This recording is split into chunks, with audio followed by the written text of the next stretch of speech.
1.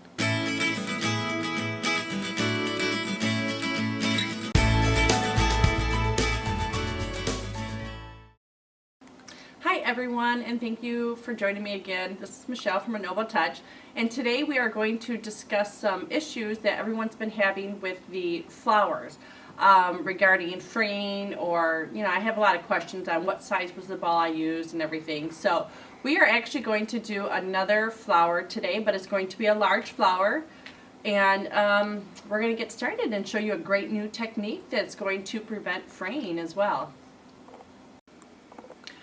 So today we are going to do a blue periwinkle, or a periwinkle flower. I've got 3 21-inch rolls of the periwinkle mesh. I'm not sure if we're going to use all 3, might just 2, but I had an extra one just in case. It's been a while since I've made the very large wreath.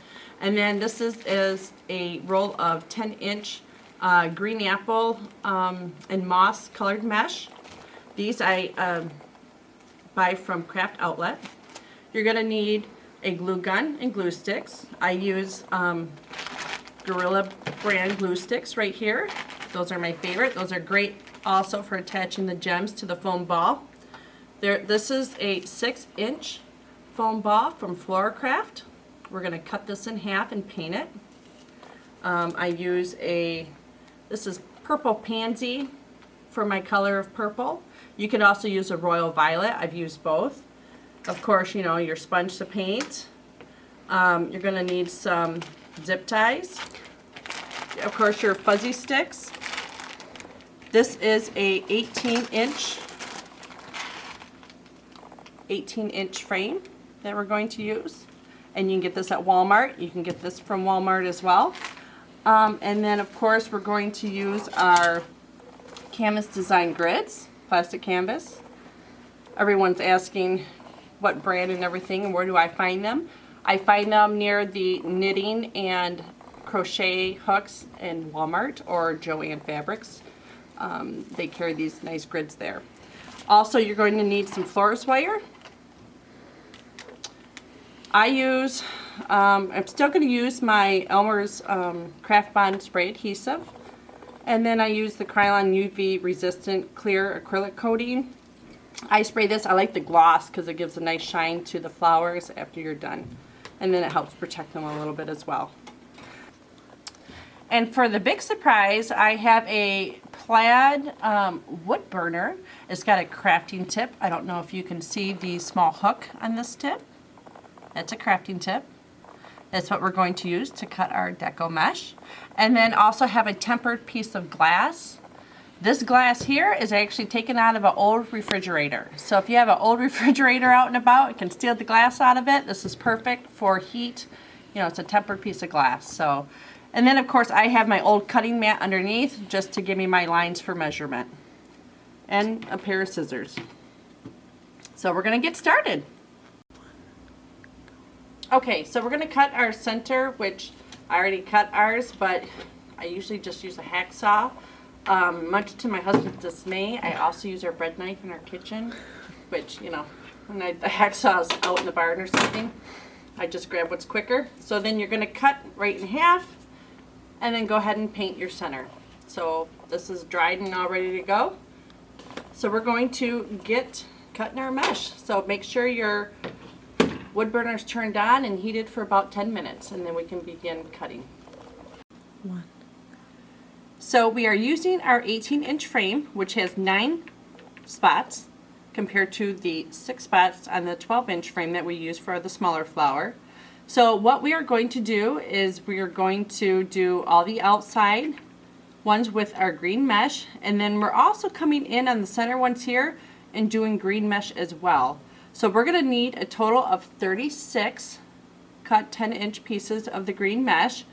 And then we're going to need, for the rest of the flower, we're going to need 120 of the periwinkle blue. So we are going to get started. So this is the 10-inch mesh, and I'm going ahead and rolling it out.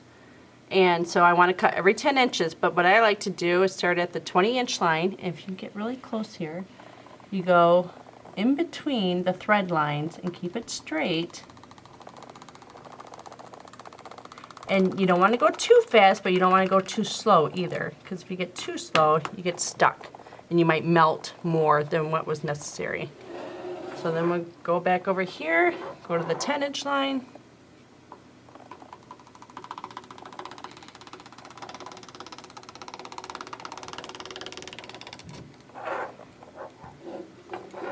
And I don't know if you can see the edges.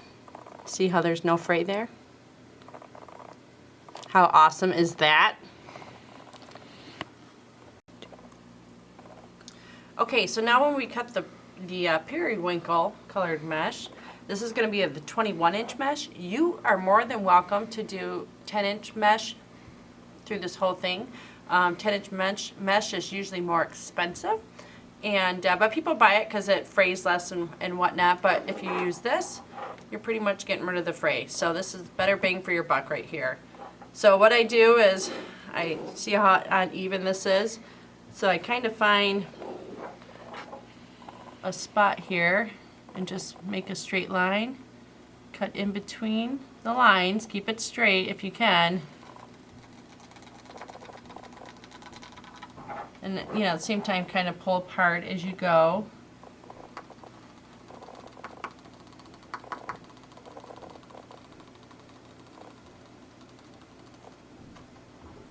And then that way it gives us a clean line. So then I'm going to pull it over to the edge here. And I have of course, my weights here to help me hold the mesh. And then I just do the 10-inch, because I had turned my glass, obviously. But you start at the 10-inch line, and you just follow your line. So even if it curves, you just keep following that mesh line. And then you can stop and come down. And if it doesn't pull, don't pull, you know, just hit it one more time with the tip.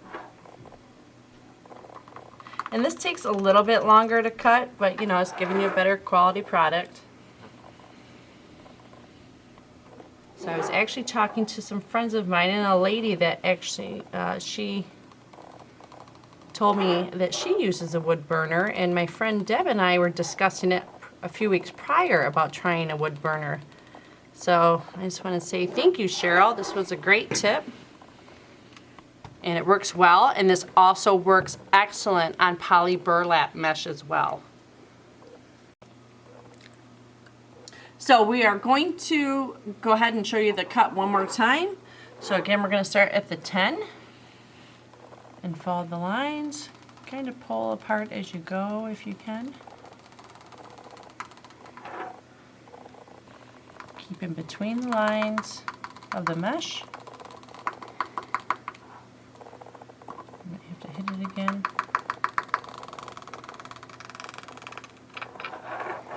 Pulling it apart. And then here we're going to go at the 10.5, which I have my mat underneath that's severely worn, so I know exactly where my 10.5 inch is. So I just hit and go across. And just follow that line. And we're going to go ahead and finish cutting 120 more pieces. So we just finished cutting all the mesh, which we ended up using 2 full rolls of the 21-inch rolls. So we had a total of 120 of the periwinkle, and then we had 36 cuts of the green for the leaves. So for a total of 156 cuts then.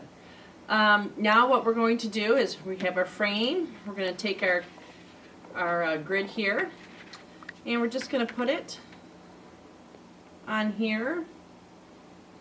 Now being that it's a, you know, bigger, I'm just going to trace just the corners here with a marker on the inside rung.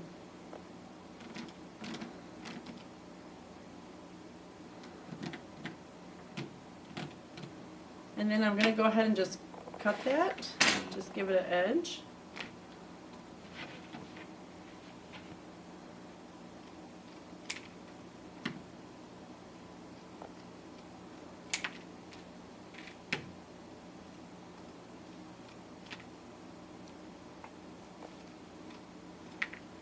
going to round the edges off, flip it over, and we're just going to attach it to the frame with our zip ties. Ready? Yep. So we're just going to go ahead and put it through the grid and attach the corners.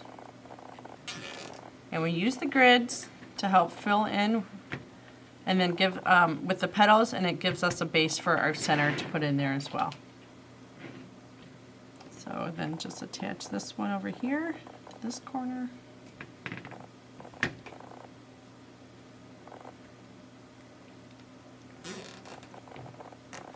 And it's okay that there's gaps here on the side. Our flower petals will fill that in.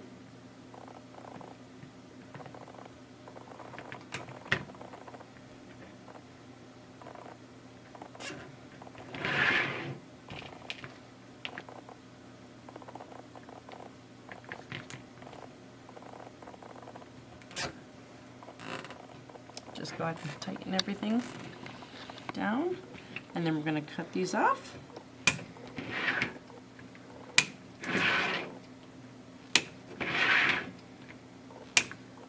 And now we're going to attach our petals.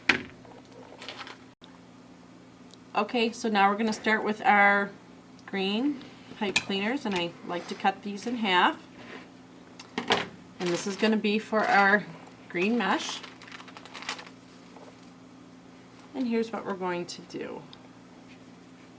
We're going to do the double petal fold. So you take one corner and the other, pinch it together, and then here's where everyone asks how do they do the twist again. So we're going to twist and fold over. Now I consider this the front of the mesh, and this would be the back of the mesh. I don't want to see the back of the mesh on the frame. I want to see the front like this. Just if anybody had questions on that. So I hold this in one hand, then I take and put the two corners again for this petal, pinch it, and fold up. So I have the one folded up and the one folded over. So then what I do is I take this, put it into the other fold, take my pipe cleaner, put it over this way, across, pull down, and then I pull this up, and I twist. And I only do like a 1.5 twist, if that, because if you twist too many times, it's not going to let you get very close to the frame. So we're going to go ahead and attach on the outer rungs here. And it might turn and until we get the other petals, but just try to keep it down. So again, this would be the front. We don't want to see it like this on the frame because that's the back. So we're going to go ahead and I'll show you the fold one more time. So you take your two pieces of mesh,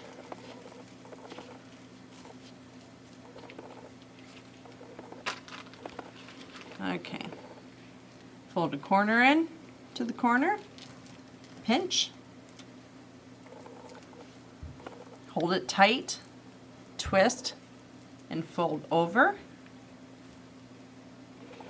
And then you have this one, do the corners in, pinch, and fold up.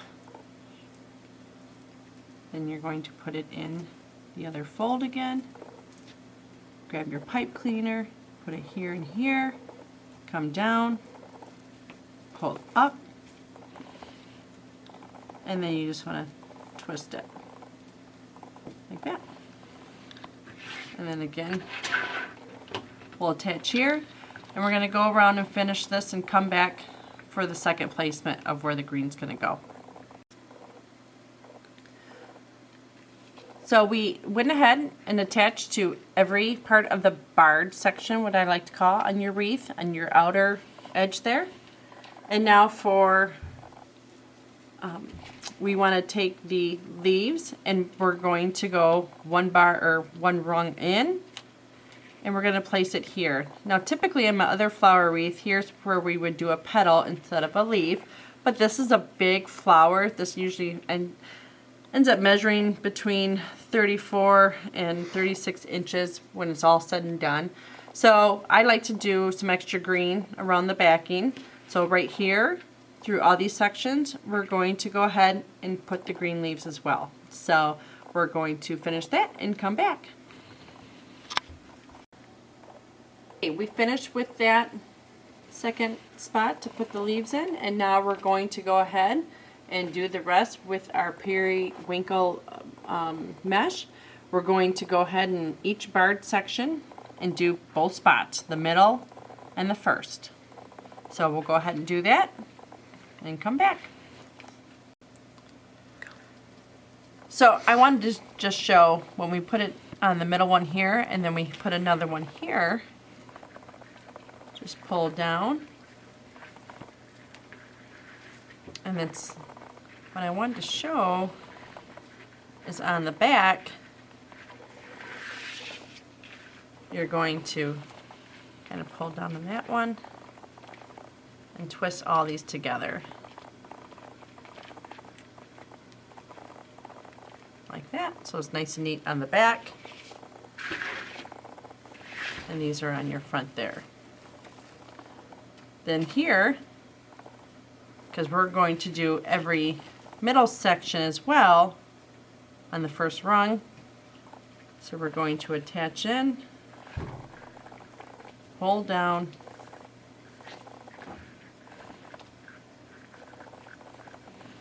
and again pull the other one down from behind, twist those together. So we'll keep going around and finishing the outer rung off. I just wanted to clarify on the back here, it might be easier to see, but I call these barred sections where the bar goes all the way down. You're going to do each section of the barred. So you're going to do here the green and then 2 of the periwinkle mesh ones here, here and here. And then in between the barred sections, you have this rung here, you have a green leaf, and then the bottom rung is where I put the periwinkle petal. So between each section, you're going to have the periwinkle here and here and here, all the way around.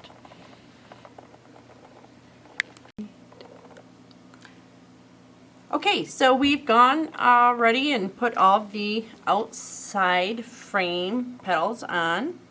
Again, we did the bottom 2 barred sections and the bottom rung in the middle between each section all the way around with the periwinkle.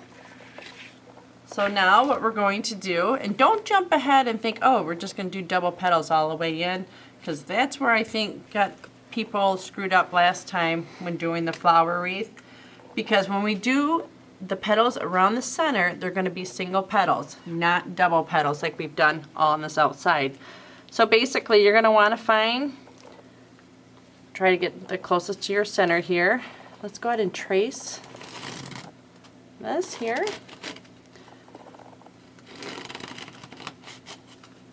So that's where our center is going to go when we glue it.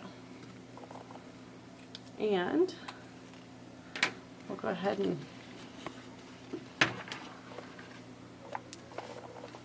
take your hot glue gun. Oh, I gotta get more glue.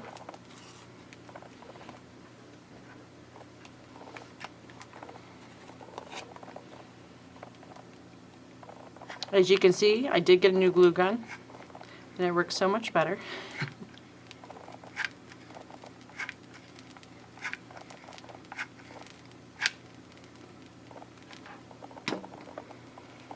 And then we're going to, oh, you probably want something under there. Push down into your mat. Here, I'm actually going to put it on my glass.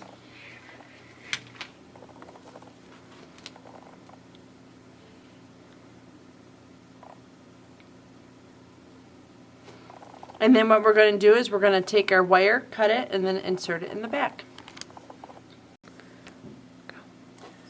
So we're taking our wire here and we're going to cut off, I cut off like 5 pieces.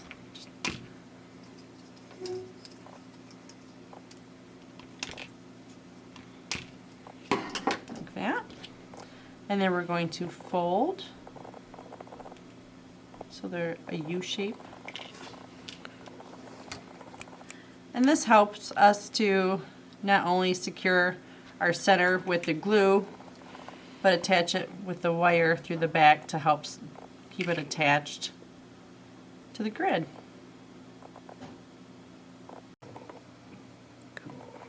So we're going to go ahead, flip this over, we're going to attach, put one in the middle, and then I just put basically 4 all the way around.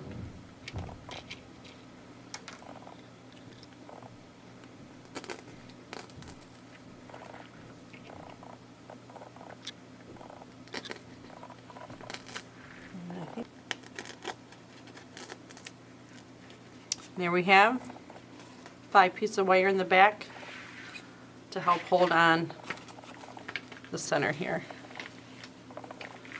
Okay, now we're going to keep doing the double petal around the inside. We're going to come in about this far and do a double petal all the way through here. Okay, so again what we want to do is fold in, pinch. Keep this kind of tight when you twist it and fold it over like that. And then you have this one, fold in the corners again, pinch it, and just push up so it looks like that. So take our pipe cleaner, pull them down, and then we're going to go ahead and attach in like about right here on the grid.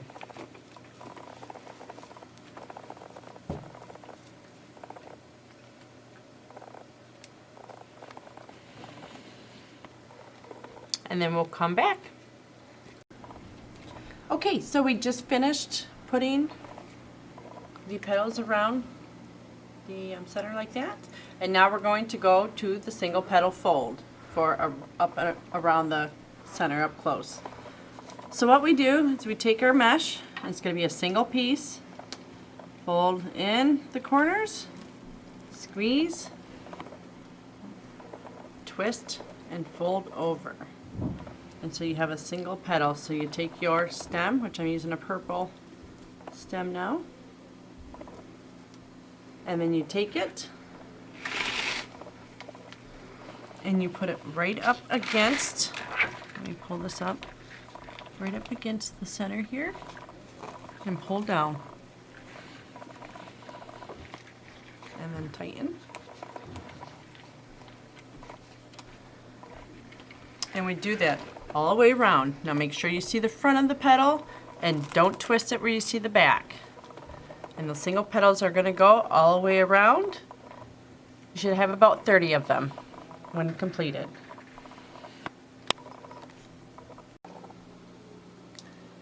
So here we are with our finished product. I went ahead and sprayed it with some Elmer's Craft Bond spray adhesive. And then I sprayed it also with some Krylon UV resistant clear coat, acrylic coating. This just brightens up. This is a gloss, and this brightens up everything a little bit.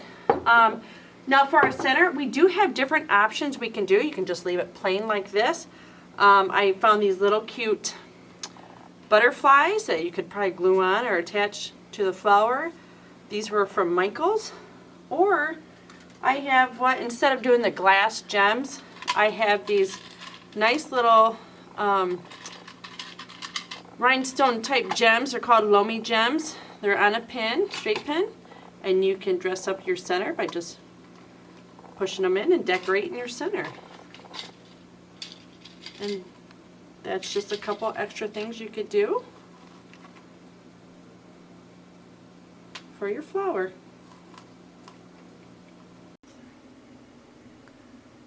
And thank you once again for joining me in another tutorial. And please don't forget to subscribe and like our Facebook page, A Noble Touch, and shop us on www.etsy.com/shop/A Noble Touch. Thank you.